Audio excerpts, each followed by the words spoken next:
हिंदू मुसलमान सिख ईसाइयों के छोटे बड़े बच्चे और बच्चियों के ये अमूलक वस्तु है। ये हीरे जवाहरात से नहीं मिलेगी, चाहे जितना भी दुनिया में बांटो।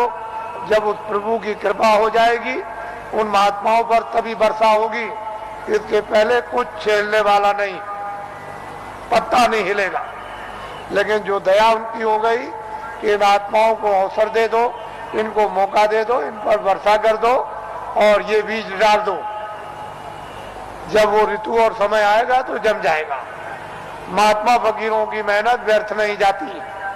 तो मैं आदेश का पालन कर रहा हूं और ये सर्वोपरि आत्मदान आपको दे रहा हूं, उसको आप सम्मान से ले लो।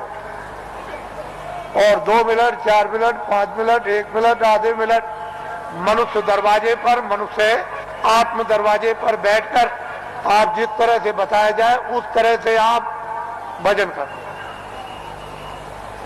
यहीं पर अगर दरवाजे पर बैठ करके आपने भजन कर लिया तो रिद्धियों सिद्धियों का सबका भंडार उदय हो जाएगा। यही से सब चीजें मिलने लगेंगी। लेकिन दरवाजा नहीं मिला और वहां बैठ करके भजन नहीं किया तो कुछ मिलने वाला नहीं है। वैसे ही खाली आए हो, अज्ञान में आए और अंधकार में आए, रोते हुए आए।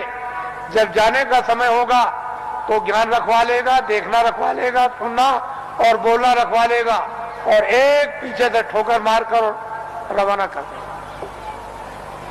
इसलिए आप लोग संभल करके रहो। हम तो कोई जय गुरुदेव है नहीं। इस किराए के मकान का नाम आपका ही रखा हुआ, जो रखवाया होगा उस समय के पंडितों से, यह नाम तुलसीदास है। और जय गुरुदेव नाम उस परमात्मा का, ईश्वर का, भगवान का, उस सर्वशक्तिमान, उस ब्रह्म का, उस अल्लाह ताला यानी खुदा और गाड का नाम। ये किसी इंसान आदमी का नाम नहीं। तो जो नाम मैं भगवान का बोलूंगा सब लोग एक साथ बोलेंगे, आगे पीछे नहीं। जो नाम बोलता जाऊं सब लोग उच्चारण करना, जिससे हमको मालूम हो कि आप शुद्ध नाम का उच्चारण कर रहे हो। जब मैं बोल बंद हो जाऊं तो आप भी बंद हो जाना। बोलो जय गुरुदेव। और ये आत्माओं का गोपनीय यानी रूहों का ये छुपा हुआ राज, ये खजाना है। ये जब तुम जरा सा रियाज और जरा कमाई करोगे, थोड़ी सी आप मेहनत, अभ्यास और साधना करोगे तो जल्दी से ये प्रकट होने लगेगा। लेकिन तुम ऐसे ही बैठे रह गए तो घर का भी कोई काम नहीं होता। और वैसे घर में भी कोई आपको नहीं पूछेगा, अरे भाई काम प्यारा, चांद थोड़ी प्यारा है। अरे भजन करोगे तब तो तुम प्यारे बनोगे, तब तो तुम्हारी जीवात्मा इस अंधकार से, इस जड़ता से निकलेगी। लेकिन भजन नहीं करोगे तो कौन किसको प्यारा? पति स्त्री को जवाब देता है, स्त्री पति को जवाब देती है, माँ बाप बच्चे को जवाब देते हैं। चाम नहीं प्यारा, काम प्यारा। अरे बातें प्यारी नहीं है, साधना और भजन और प्यारा है। तो इसलिए थोड़ा तुम भी मेहनत करो, हम भी करो। दोनों की मेहनत से ये हो जाएगा, काम पूरा हो जाएगा।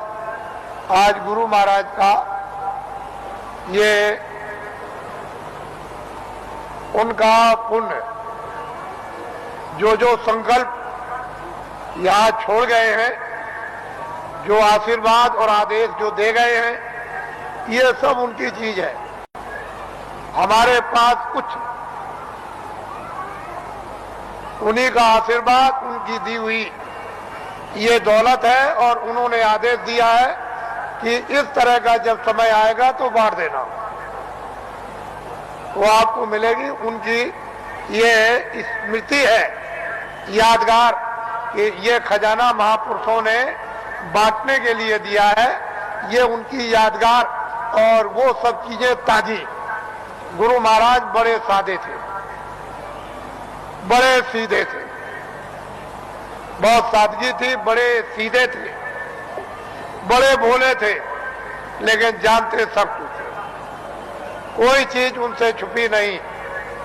सब कुछ जानते थे और उन्होंने ये संकल्प, तो उनका ये संकल्प है कि जीवों को बहुत लाभ होगा, रूहानियत का, आध्यात्मिकता का। आगे सब लोग तैयारी करो, भंडार खुलेगा और सब लोग उस भंडार में प्रवेश होंगे और असली खजाने की लूट होगी। लोग लूटेंगे अपनी अपने दामन, अपनी अपनी झोली, नेत्रों की झोली, नेत्रों का दामन, दिव्य नेत्र की झोली और दिव्य नेत्र का दामन फैलाकर और माल की, अद्भुत माल की, दैविक माल की, वो खजाने की यानी लुटाई होगी। और हीरे जवाहरात ये उस लुटाई के सामने कुछ नहीं है। वो चेतन हीरे, वो अमृत के हीरे ऐसे बरसेंगे जिसको ये सब के सब इस मनुष्य रूपी मंदिर में अपनी आंखों से वो लुटाई होगी कि जो वर्णन में नहीं आएगी। आपको क्या मालूम है कि आकाश से क्या वर्षा हो रही है? तुमने अपना दरवाजा ही बंद कर रखा तो वर्षा क्या पता चलेगी?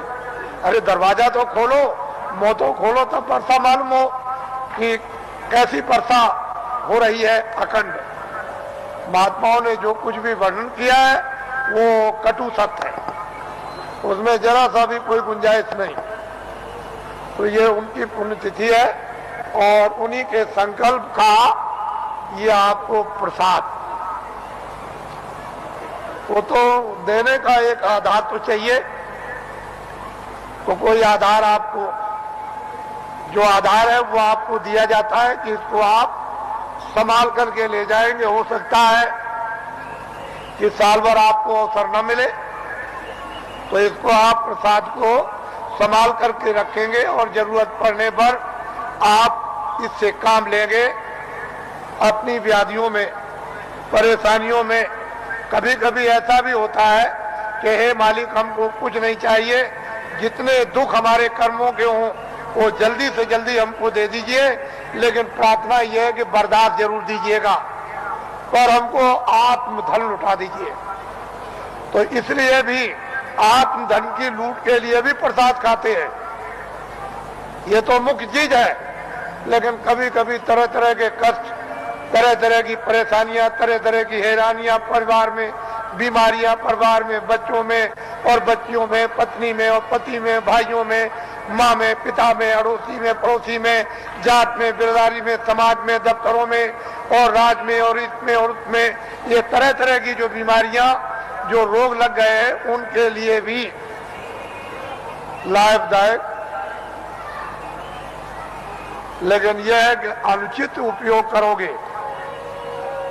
तो लाभ नहीं होगा, उचित उपयोग करोगे तो लाभ हो जाएगा। अनुचित क्या उपयोग है कि मैं ये प्रसाद खाता हूं, आज मैं रात को डकैती डालूंगा, मुझे 1 लाख रुपया मिलना चाहिए, ये अनुचित, इससे लाभ नहीं होगा। तुम इसको खा करके डकैती डालोगे, चोरी करोगे, मौके पे पकड़े जाओगे और फिर कर्मचारी अधिकारी पकड़ेंगे तो वो डंडे मारेंगे, कचहरी पहुंचा देंगे, तुम्हारी सजा हो जाएगी। तो अनुचित प्रसाद का उपयोग मत करो, उचित करो। और मेरी चोरी छूट जाए, मेरी डकैती छूट जाए, झूठ छूट जाए, छल कपट छूट जाए, बदमाशी छूट जाए और मुझसे ये छूट जाए और ये बुराई छूट जाए और मुझ में अच्छाई आ जाए। और जब उचित उपयोग करोगे कि मेरी बीमारी चली जाए या मुझे बीमारी में आराम हो जाए, तो इसमें लाभकारी होगा, फायदा। ये इसलिए बातें आपको बताए देता हूं कि आप श्रद्धा से, आस्था से आपने रात को तपस्या की है ठंडी में। हम भी देख रहे हैं, हम कोई ऐसा थोड़ी कि नहीं। आपको क्या मालूम कि रात को मैं कैसे घूम रहा था? किसी को नहीं पता कि मैं कैसे निकल के, किसी ने नहीं पहचान पाया, कोई भी सड़क पर पहचानने वाला नहीं मिला। तो आपको तो ये जानना चाहिए कि मतलब यह है कि मैं देखता हूं।